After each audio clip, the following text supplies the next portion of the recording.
প্রিয় লিসেনার্স, এবারের ঘটনাটি আমরা যার কাছ থেকে পেয়েছি তার নাম রবিউল বিন আব্দুর রব। ওনার বাড়ি গাজীপুর জেলার কাপাসিয়া উপজেলার বারিসাবো ইউনিয়নের কুশদী গ্রামে। এই ঘটনাটি ওনার মায়ের সাথে ঘটে যাওয়া এক হৃদয় বিদারক ঘটনা। সাল 1993। তখন ওনার মায়ের বয়স হবে 11-12 বছর। সেই সময় গ্রামটি কিন্তু এখনকার তুলনায় অনেকটাই ফাঁকা ছিল, বাড়িঘর কম, চারদিকে জঙ্গল আর নির্জনতা। এমনকি আমাদের কে যিনি ঘটনা পাঠিয়েছেন উনিও যখন ছোটবেলায় গ্রামে গিয়েছেন তখনও ঘর বাড়ির সংখ্যা খুবই কম ছিল। আব্দুর রব ভাই উনি ছোটবেলাতে গ্রামের বাড়িতে যখন গিয়েছেন তখন দেখেছেন একটা বাড়ি থেকে আর একটা বাড়ির দূরত্ব অনেক বেশি। তাহলে বুঝতেই পারা যায় যে ওনার মায়ের শৈশবের সময় আরো বেশি নির্জন আর জঙ্গলে ঘেরা ছিল আশেপাশের এলাকা। তার মায়ের পরিবার ছিল একান্নবর্তী। ওনার মা, মায়ের ভাই বোন, দাদা, চাচারা সবাই একসাথে একই রান্নায় খেতেন, একসাথে থাকতেন। পারিবারিক বন্ধন ছিল অসাধারণ, যা আজকের দিনে দুর্লভ। এখন তো প্রত্যেকটা পরিবার সেপারেট হয়ে যাচ্ছে, নিউক্লিয়াস ফ্যামিলি হয়ে যাচ্ছে। একান্নবর্তী পরিবার তো দেখা যায় না। এখন একান্নবর্তী পরিবার পাওয়াই দুর্লভ। সময়ের স্রোতে অনেক কিছুই বদলে গেছে। ঘটনাটি ঘটেছিল এক দুপুরবেলা। ওনার মা তখন বাড়ির উঠোনে বসে হাঁড়ি পাতিল নিয়ে খেলছিলেন।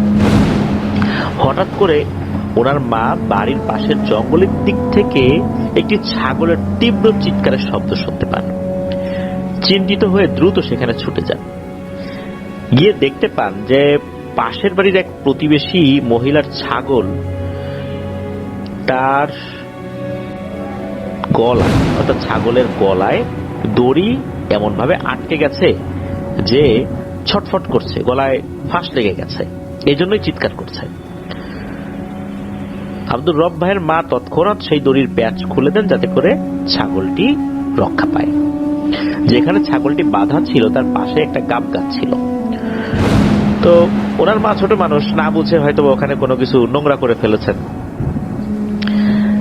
আর ঠিক তখনই যেখানটায় ছাগলটি বাঁধা ছিল তার পাশের সেই গাব গাছ থেকে বিড়ালের কান্নার মতো অদ্ভুত একটি শব্দ ভেসে আসে। ওনার মা তখন থমকে যান। এমন জায়গায় গাছে বিড়াল আসবে কোত্থেকে? কৌতূহলবশত ওনার মা আরেকটু সামনে এগিয়ে গাছের একদম নিচে চলে যান। তখন সেই কান্নার শব্দ আরো তীব্র হয়ে ওঠে। একেবারে ভীতিকর এক আকুতি যেন ওই কান্নার মধ্যে ছিল। মাঝে মধ্যে বিড়াল কষ্ট পেলে যেভাবে ডাকে ঠিক সেরকমটা। মা তখন ভয় পেয়ে দৌড়ে বাড়িতে ফিরে আসেন। বাড়িতে এসে নানিকে সব খুলে বলেন, কি দেখেছেন, কি শুনেছেন আর কিভাবে ভয় পেয়েছেন। নানি তাকে অভয় দিয়ে বলেন, চল তো তোর সাথে একবার যাই, গিয়ে দেখে আসি। মা আর নানি একসাথে সেখানে গিয়ে কিছুই দেখতে পান না। আশেপাশে কোনো বিড়ালও নেই, কোনো শব্দও নেই। নানি তখন বলেন, হয়তো ভুল শুনেছিস মা, গাছের উপরে এখানে বিড়াল আসবে কোত্থেকে। মাও ভাবলেন হয়তো বা নিজেরই ভুল ছিল। এরপর দীর্ঘ 2 বছর পেরিয়ে যায়, সবকিছু স্বাভাবিক, আর কোনো অস্বাভাবিকতাও ছিল না। গ্রামে বিশেষ করে ওই সময়, ওই 1992-93 সালের কথা বলছি, ওনাদের ওই গ্রামে কিন্তু মেয়েদের অনেক অল্প বয়সে বিয়ে হয়ে যেত। ওনার মায়ের বিয়ের প্রস্তাব আসে পাশের গ্রাম থেকে, সেখানেই তার বিয়ে সম্পন্ন হয়। মায়ের বিয়ে হওয়ার পর প্রথম সপ্তাহটা বেশ ভালোভাবেই কেটেছিল। কারণ কল্পনাতেই ছিল না ঠিক কয়েক সপ্তাহ পরেই কি ভয়ঙ্কর বিষয় হতে যাচ্ছে। বিয়ের 15 থেকে 20 দিন পর হঠাৎ একদিন ওনার মায়ের ভয়ঙ্কর ভাবে খিঁচুনি শুরু হয়। কেউ কিছু বুঝে ওঠার আগেই ওনার মা মাটিতে লুটিয়ে পড়েন। আর তারপর সবাই দেখে কেউ যেন তাকে উপরের দিকে তুলছে আর মাটিতে ছেড়ে দিচ্ছে, অর্থাৎ শূন্যে তুলে নিয়ে ছেড়ে দিচ্ছে। উনি তো এলোমেলো কথা বলছেন।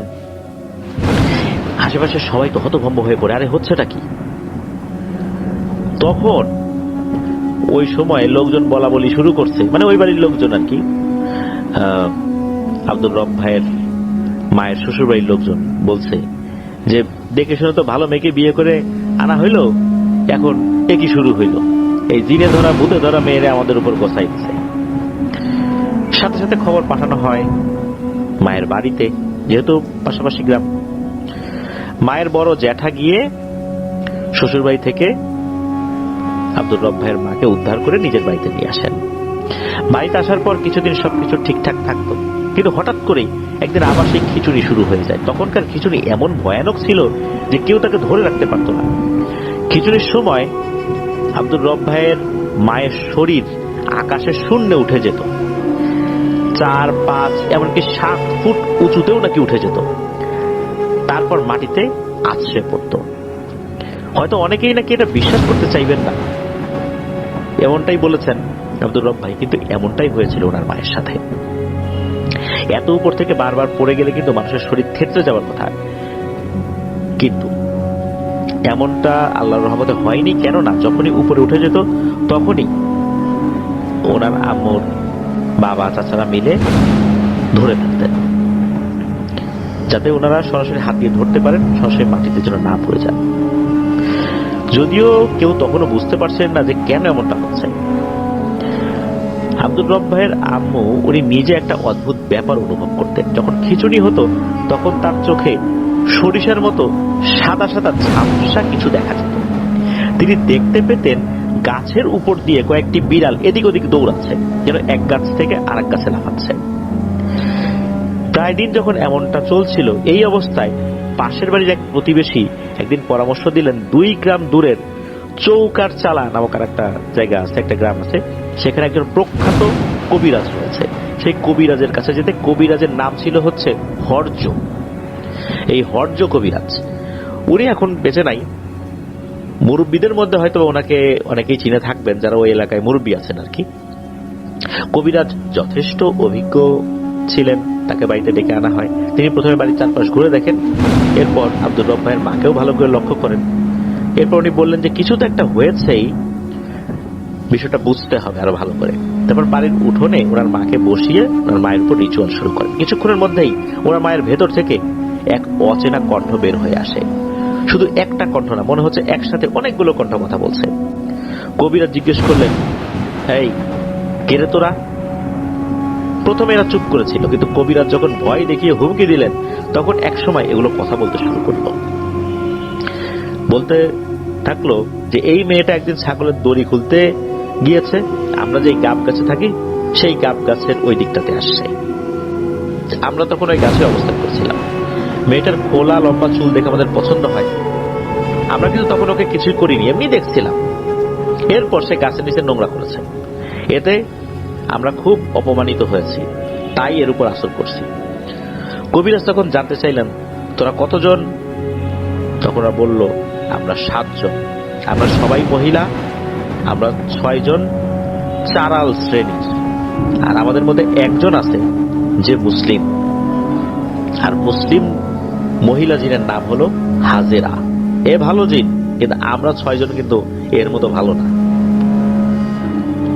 এরকমটা বলে। তবে ওই সময় নাকি ওই হাজেরা জিনটা কবিরাজের সাথে কোনো কথা বলেনি। বাকি 6টা জিন তাদের নাম বলেছিল, তবে নানির সেই জিনগুলোর নাম মনে নাই আর কি, এমনটাই জানিয়েছেন। কবিরাজ তখন বললেন যে মেয়েটা তো না বুঝে ভুল করেছে, তোরা ক্ষমা করে চলে যা। কিন্তু জিনেরা তখনও রেগেছিল এবং বলল যে ও আমাদের অপমান করেছে, আমরা তাকে ছাড়বো না। এই পর্যায়ে কবিরাজ কিছুক্ষণ কিছু একটা ভাবলেন, এরপর হুঁশিয়ারি দিলেন, এই ধরনের রুকিয়া উনি এর আগেও করেছেন, আর এর পরিণতি জিনেদের ক্ষেত্রে কি হয় সেটা কিন্তু জিনেরা জানে। তখন ওই কবিরাজ বললেন যে তোরা কিন্তু আমাকে চিনিস, যদি না চিনে থাকিস এখনই এর শরীর থেকে কেউ একজন বের হয়ে গিয়ে আমার সম্পর্কে খোঁজ খবর নিয়ে আয়। এক্ষুনি যদি একে ছেড়ে না যাস, তোদের সবাইকে এখনই আমি বন্দি করে ফেলবো, এরপর তোদের সবাইকে মেরে ফেলবো। এই কথা শোনার পর এতক্ষণ ধরে নির্ভীকভাবে কথা বলা জিনগুলো হঠাৎ ভয় পেয়ে যায়। তারা অনুরোধ করে, আচ্ছা আচ্ছা ঠিক আছে ঠিক আছে, আমরা চলে যাচ্ছি, আর কখনো এই মেয়ের কাছে আসবো না। কবিরাজ তখন বলে, ঠিক আছে যা, এক্ষুনি যা। এরপর মুহূর্তেই আব্দুর রব ভাইয়ের মায়ের শরীর শান্ত হয়ে আসে। কবিরাজ বললেন যে আলহামদুলিল্লাহ, বিপদ কেটে গেছে। এরপর তিনি এই আব্দুর রব ভাইয়ের মাকে একটা তাবিজ দিয়ে যান, আর পরিবার থেকে ওনাকে কিছু হাদিয়া দেয়া হয়, উনি সেটা নিয়ে চলে যান। সবকিছু দেখে পরিবার কিছুটা স্বস্তি পেল। পরবর্তী 1 মাসের কিছুই হয়নি, সবকিছু অনেকটা স্বাভাবিক হয়ে যায়। কিন্তু সবচেয়ে দুঃখজনক ব্যাপার হচ্ছে যে আব্দুর রব ভাইয়ের মায়ের যে শ্বশুর বাড়ি, সেখান থেকে এই কয়েকদিনের মধ্যে কেউ কখনোই খোঁজ নেয়নি মেয়েটা কি বেঁচে আছে কিনা, মারা গেল কিনা, সুস্থ হলো না কি অবস্থা। এটা কেউ জানতেও চায়নি, কেউ দেখতেও আসেনি। ঘটনাটা শুরু হয়েছিল তাদের বাড়ি থেকে, অথচ তারা সবকিছু থেকে মুখ ফিরিয়ে নিল। আর সবচেয়ে আশ্চর্যের বিষয় হলো মাসখানেকের মধ্যেই আব্দুর রব ভাইয়ের মায়ের নামে ডিভোর্স লেটার পাঠিয়ে দেয়। কোনো কিছু আগাম না জানিয়ে হঠাৎ করে ওনার মায়ের আগের শ্বশুরবাড়ি থেকে ডিভোর্স লেটার পাঠানো হয়। এটা আব্দুর রব ভাইয়ের নানা বাড়ির সবাইকে প্রচন্ডভাবে হতবাক করে, কষ্ট দেয়, মানসিকভাবে বিপর্যস্ত করে ফেলে। এমন একটা অমানবিক সিদ্ধান্ত, যেখানে মেয়েটি এমন একটা ভয়ানক সমস্যার মধ্যে দিয়ে যাচ্ছে, অথচ ওদের কোনো খোঁজ নেই, কোনো সহানুভূতি নেই, উল্টো ডিভোর্স লেটার। কবিরাজ চলে যাওয়ার পর প্রথম মাসটা মোটামুটি ভালোই ছিল, কিন্তু সেই শান্তি বেশি দিন স্থায়ী হয়নি। এক রাত্রে আব্দুর রব ভাইয়ের মা, নানি আর ওনার ছোট খালার নাম হচ্ছে নার্গিস, যিনি ওনার মায়ের থেকে 2 বছরের ছোট, একসঙ্গে বিছানায় ঘুমাচ্ছিলেন। রাতের বেলা কোন একটা সময় হঠাৎ করে নানির কাছে মনে হলো যে পাশে কারো উপস্থিতি রয়েছে। তিনি অন্ধকারে চোখ মেলে কিছু দেখতে না পেয়ে সাহস করে হাত বাড়ান যে ওখানে কি দেখি তো। তার হাত দিয়ে স্পর্শ করে একটা তুলে পশমে ভর্তি লম্বাটে আকৃতির কোনো কিছুর উপরে যেন বড় আকারের একটা বিড়াল পাশে শুয়ে আছে। বড় বিড়াল বলতে বিড়ালের আকৃতি থেকে কিছুটা বড়, বিষয়টা এরকম না, একটা বিড়াল যদি শুয়ে থাকে এবং সেটা যদি মানুষের সমান হয়ে যায়, ওই রকম আকৃতির একটা বিড়াল। ভয়ে নারীর শরীর তো অবশ হয়ে যাচ্ছে, না উঠতে পারছেন না কাউকে ডাকতে পারছেন। কিছুক্ষণের মধ্যে সেই জিনিসটা ধীরে ধীরে বিছানা থেকে উঠে বাইরে চলে যায়। তখনই নানি একটু হুঁশ ফিরে পান এবং মেয়েদেরকে ডেকে তোলেন, কাঁপা কাঁপা কণ্ঠে বললেন, আমি কি দেখলাম রে, জীবনে তো কখনো এরকম হয় নাই আমার সাথে। সেই রাতে আর কিছু না ঘটলেও কয়েকদিন পর সকালবেলায় রান্না শেষে নানি সবার জন্য ভাত সাজাতে গিয়ে দেখেন পাতিলে কোনো ভাতই নেই। নানি অবাক হয়ে দেখেন সব ভাত তরকারি আব্দুর রব ভাইয়ের মা একাই খেয়ে ফেলেছেন। এই অস্বাভাবিক দৃশ্য দেখে সবাই হতবাক হয়ে যায়। তারপর তারা ধরে নেন যে হয়তো অনেক ক্ষুধা লেগেছে তাই এমনটা করেছে। কিন্তু গ্রামের বাড়িতে একান্নবর্তী পরিবারে বিশাল বড় কিন্তু পাতিল থাকে, অনেকের রান্না হয়, যেখানে 20-25 জনের রান্না হয়। একজন মানুষ এতগুলো মানুষের খাবার খেয়ে ফেলবে, এটা কি আসলে মেনে নেওয়া যায়? বা এমন ক্ষুধা কি কারো লাগে? অস্বাভাবিক ব্যাপার না হলে তো এরকমটা হওয়ার কথা না। এর পরের ঘটনা কিন্তু আরো বেশি গা শিউরে ওঠার মতো। কয়েকদিন পর আবার একদিন সকালে রান্না করার পর নানি কোনো এক কাজে বাইরে গিয়েছিলেন, ফিরে এসে দেখেন একটি কালো কুকুর বাড়ি থেকে বের হয়ে যাচ্ছে, মুখে কিছু খাবারের মতো লেগে আছে, সেজন্য কিছু খেয়ে বের হয়ে যাচ্ছে। নানির সন্দেহ হলো এই কুকুরই কি রান্না করা ভাত খেয়ে ফেলেছে। তার সন্দেহ সত্যি হয়, রান্নাঘরে গিয়ে দেখেন সব ভাত শেষ। রাগে নানি তখন কুকুরটিকে গালিগালাজ করে থাকে। আব্দুর রব ভাইয়ের মা সে সময় ঘরে বসেছিলেন, ঠিক তখনই হঠাৎ করে ওনার মায়ের আচরণ সম্পূর্ণ পাল্টে যায়। তার চোখ লাল হয়ে ওঠে, শরীর রাগে উত্তপ্ত হয়ে ওঠে, আর উনি বলতে শুরু করেন, এই তুই গালাগালি করিস কেন? কাকে গালাগালি করিস? তুই কি দেখিস নাই আমরা তোদের বাড়ি থেকে এই মাত্র ভাত খেয়ে চলে গেছি? তুই কি আমাদের সাধারণ কুকুর ভাবছিস? আমরা কিন্তু তারাই যারা তোর মেয়ের সঙ্গে থাকি, আমাদের কোনো গালাগালি করবি না, খবরদার। এই কথা শোনার পর নানি তো একেবারে স্তব্ধ হয়ে যান। একটা ভয়ঙ্কর আতঙ্কে ওনার শরীর জমে আসে। তিনি ভাবতে লাগলেন, এই জিনগুলো এখনো আছে? আমরা তো ভেবেছিলাম কবিরাজের রুকিয়ার পর চলে গেছে। নানি তখন খেয়াল করলেন কবিরাজের দেয়া তাবিজটাও আব্দুর রব ভাইয়ের মায়ের গলায় নাই। দ্রুত গিয়ে ভালোভাবে খুঁজে দেখেন যে সত্যি এই জিনিসটা নাই, বাড়ির আশেপাশে কোথাও নাই। ঘর বাড়ি তন্ন তন্ন করে খুঁজলেও সেটা পাওয়া যায় না। ঠিক তখনই ওনার মায়ের ভেতর থেকে সেই কণ্ঠগুলো আবার ভেসে আসে, তোর মেয়ের এই তাবিজটা হারাই নাই রে, এই তাবিজ আমরাই নিয়ে গেছি। তোরা ভেবেছিস এই কবিরাজ আমাদের তাড়াতে পারবে? আমরা সেই ধরনের জিন না, আমরা তোর মেয়েকে সহজে ছেড়ে যাব না। আমরা ওকে মেরে তারপর তোর ছোট মেয়ের উপরে যাব, তারপর তোর ছোট মেয়েকেও মেরে